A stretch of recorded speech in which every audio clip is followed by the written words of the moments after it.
ഈശോയിൽ സ്നേഹമുള്ളവരെ, ഇന്ന് ഏലിയ ശ്ലീഹമൂശക്കാലം ആരംഭിക്കുകയാണ്.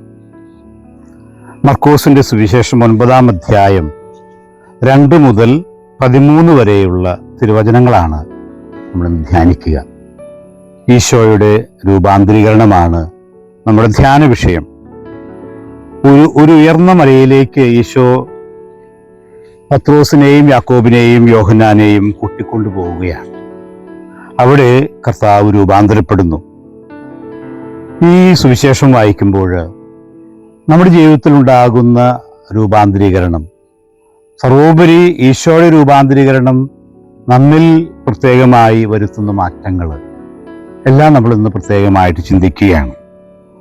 ഇവിടെ ആ ശ്ലീഹന്മാരിൽ പ്രധാനിയായിട്ടുള്ള 3 പേര് അവര് ആ ഉയർന്ന മലയിൽ അവിടെ ചെന്ന് ആത്മീയമായ ഒരു നിർവൃതി, വലിയൊരു ദൈവാനുഭവം അവർക്ക് കിട്ടുന്നു.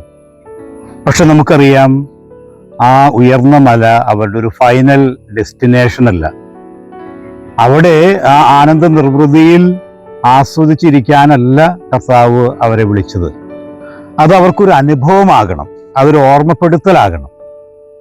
കർത്താവിൻ്റെ യഥാർത്ഥ മഹത്വം അവർ കാണണം. സാധാരണ ഈശോയുടെ ജീവിതവും അല്ലെങ്കിൽ അത്ഭുത പ്രവൃത്തികളുമൊക്കെ അവർ കണ്ടിട്ടുണ്ട്. പക്ഷേ യഥാർത്ഥത്തിൽ ഈശോ ആരാണ് എന്നുള്ളത് അവർക്ക് മനസ്സിലാകണം. യഥാർത്ഥ മഹത്വം എന്താണെന്ന് അവർ തിരിച്ചറിയണം. എന്തിനു വേണ്ടിയായിരിക്കാം തൻ്റെ പരസ്യജീവിതത്തിൽ പരസ്യജീവിതത്തിൻ്റെ അവസാനത്തിൽ കർത്താവ് ഇപ്രകാരം ഒരു കാര്യത്തിലേക്ക്, ആ വലിയ ഒരു ദർശന ഭാഗ്യം ഈ 3 ശ്ലീഹന്മാർക്ക് നൽകുന്നത്? പ്രത്യേകമായിട്ട് അതൊന്ന് ഓർമ്മിപ്പിക്കാനാണ്. വരാനിരിക്കുന്ന സഹനങ്ങൾ, ഈശോ ജെറൂസലത്തേക്കാണ് പോകുന്നത്. അവിടെ കർത്താവ് വലിയ സഹനങ്ങൾ ഏറ്റെടുക്കുന്നു. ശിഷ്യന്മാർക്കും വേറെ സഹനങ്ങൾ ഉണ്ടാകും. അപ്പോൾ അവർ ഓർക്കേണ്ട ഒരു കാര്യം, ഈ മഹത്വമാണ്, അവരുടെ സഹനങ്ങൾക്ക് ശേഷം അവരെ കാത്തിരിക്കുന്ന മഹത്വമാണ് അവർ ഓർക്കേണ്ടത്. ഒരു ഓർമ്മപ്പെടുത്തലാണ് ഈ താബോർ അനുഭവം എന്ന് പ്രത്യേകമായിട്ട് ഓർക്കുക. ദൈവം ആരാണ്? ദൈവം എനിക്കാരാണ്? എൻ്റെ ജീവിതത്തിൽ ദൈവം ചെയ്തിട്ടുള്ള വലിയ അത്ഭുതങ്ങൾ എന്തൊക്കെയാണ്? ഇത് ഓർക്കാനാണ് പ്രത്യേകമായി നമ്മൾ ഈ ദിവസം പരിശ്രമിക്കുക. അതാണ് ആദ്യത്തെ നമ്മുടെ ചിന്ത. ഓഗസ്റ്റ് 29-ാം തീയതി നമ്മൾ തിരുനാൾ ആഘോഷിച്ച വിശുദ്ധ എപ്രാസ്യം എപ്പോഴും പറയുന്നൊരു കാര്യം ഇതാണല്ലോ, മരിച്ചാലും മറക്കില്ല കേട്ടോ. അതിൻ്റെ അർത്ഥം എന്താണ്? ഒരിക്കലും ഒന്നും മറക്കുന്നില്ല. ദൈവം എനിക്ക് ചെയ്ത കാര്യങ്ങളെല്ലാം എന്നും ഓർക്കുന്നു. ദൈവത്തിൻ്റെ സ്നേഹവും കാരുണ്യവും ഓർക്കുന്നു. മറ്റുള്ളവരെ കൂടി ഓർക്കാൻ ദൈവം പറയുന്നത് ഞാൻ ഓർക്കുന്നു. അപ്പോൾ ഈ അനുസ്മരണത്തിൻ്റെ ഒരു ആധ്യാത്മികത എനിക്ക് തോന്നുന്നു എപ്രാസ്യമ നൽകുന്നത് ഏറ്റവും പ്രസക്തമാണ്.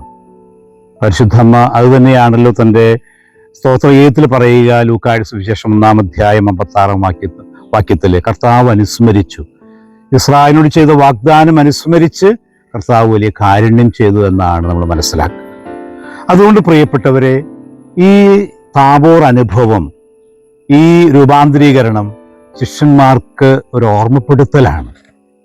ദൈവം അവരെ കൈവിടിഞ്ഞിട്ടില്ല, ദൈവം അവരുടെ കൂടെയുണ്ട്, അവരുടെ സഹനങ്ങളിലൊപ്പമുണ്ട് എന്ന് അവർ ഓർമ്മപ്പെടുത്തുന്ന ഏറ്റവും മനോഹരമായ ഒരു അനുഭവമാണ് ഇത് എന്ന് പ്രത്യേകിച്ച് നമുക്ക് ഓർക്കാം. അവിടെ രണ്ടാമത് നമ്മൾ ചിന്തിക്കുക ദൈവത്തിൻ്റെ ആ പ്രത്യേകമായ വാക്കുകളാണ്, പിതാവിൻ്റെ വാക്കുകൾ. ഇവൻ എൻ്റെ പ്രിയപുത്രൻ, ഇവനെ ശ്രവിക്കുവിൻ, ഇവൻ്റെ വാക്ക് ശ്രവിക്കുവിൻ. ലിസൺ ടു ഹിം, അവനെ കേൾക്കുക എന്നാണ് പ്രത്യേകമായിട്ട് പറയുക. യേശുവിനെ ആത്മാർത്ഥമായിട്ട് കേൾക്കാനാണ് നാം ഓരോരുത്തരും വിളിക്കപ്പെട്ടിരിക്കുന്നത്. ദൈവത്തിൻ്റെ സന്നിധിയിൽ ഏറ്റവും നല്ല സമയം പ്രാർത്ഥനയിൽ മുഴുകുമ്പോഴാണ് അവിടുന്ന് നമ്മോട് പറയുന്നത് നമുക്ക് കേൾക്കാൻ സാധിക്കുക. നമ്മൾ ഇന്നത്തെ ആദ്യത്തെ വായന, പഴയ നിയമ വായന, പുറപ്പാടിൻ്റെ പുസ്തകത്തിലെ 34-ാം അധ്യായം 28 മുതൽ 35 വരെയുള്ള വാക്യങ്ങളിൽ നമ്മൾ കാണുന്ന ഒരു കാര്യം, മോശ ദൈവവുമായി സംസാരിക്കുമ്പോൾ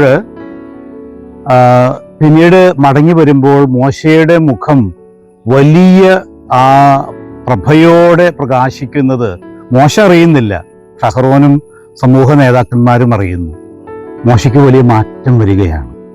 ദൈവത്തെ കണ്ട മോശ, ദൈവത്തോട് സംസാരിച്ച മോശ, എന്നിട്ടാണ് ജനത്തോട് സംസാരിക്കുന്നത്.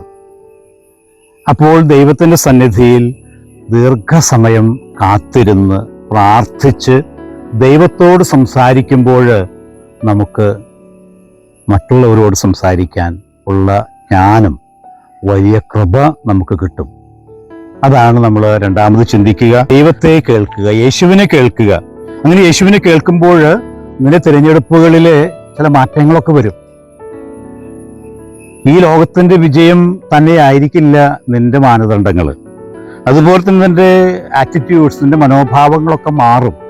അപ്പോൾ ആത്മാർത്ഥമായി ഈശോയെ കേൾക്കാൻ, പ്രാർത്ഥനയിൽ കേൾക്കാൻ, നമ്മുടെ ജീവിതത്തെ സ്പർശിക്കുന്ന രീതിയിൽ കേൾക്കാൻ പ്രിയപ്പെട്ടവരെ നമുക്കിന്ന് സാധിക്കട്ടെ. മൂന്നാമത് നമ്മൾ കാണുക, ആ ശിഷ്യന്മാര്, ആ ശ്ലീഹന്മാർ അവിടെ നിന്ന് ഇറങ്ങുകയാണ്. മലയിൽ നിന്ന് ഇറങ്ങണം. എന്തിനു വേണ്ടിയിട്ടാണ് മലയിൽ നിന്ന് ഇറങ്ങുന്നത്? അവിടെ അത് കഴിഞ്ഞ് ഈശോ പിശാച് ബാധിച്ച ബാലനെ സുഖപ്പെടുത്തുകയാണ്. അപ്പോൾ ഈ പ്രാർത്ഥനയിലെ അനുഭവം അത് എന്തിനു വേണ്ടിയിട്ടാണ്? പ്രവർത്തനത്തിനാണ്. ഇടയിലേക്ക് ഇറങ്ങിച്ചെന്ന് വേദന അനുഭവിക്കുന്നവരുടെ കണ്ണീരൊപ്പാനാണ് നീ മലമുകളിലേക്ക് പോയത്, അവിടെ പ്രാർത്ഥിച്ചത്, നിനക്ക് ദൈവാനുഭവം ദൈവം തന്നത്. അത് ആ അനുഭവവുമായിട്ട് നീ താഴേക്കിറങ്ങണം എന്നുള്ള വലിയ സത്യമാണ് കർത്താവ് നമ്മളെ പഠിപ്പിക്കുക. അങ്ങനെ താഴേക്കിറങ്ങുമ്പോൾ മറ്റുള്ളവരിൽ ക്രിസ്തുവിനെ കണ്ടെത്താൻ നിനക്ക് സാധിക്കും. നിന്റെ മുഖത്തെ പ്രകാശം, നിന്റെ ജീവിതത്തിലെ പരിശുദ്ധാത്മാവിൻ്റെ സാന്നിധ്യം മറ്റുള്ളവർക്ക് തിരിച്ചറിയാൻ സാധിക്കും. അതാണ് രൂപാന്തരീകരണത്തിൻ്റെ അർത്ഥം. അതുകൊണ്ട് നമുക്ക് ഇന്ന് പ്രത്യേകമായിട്ട് പ്രാർത്ഥിക്കാം.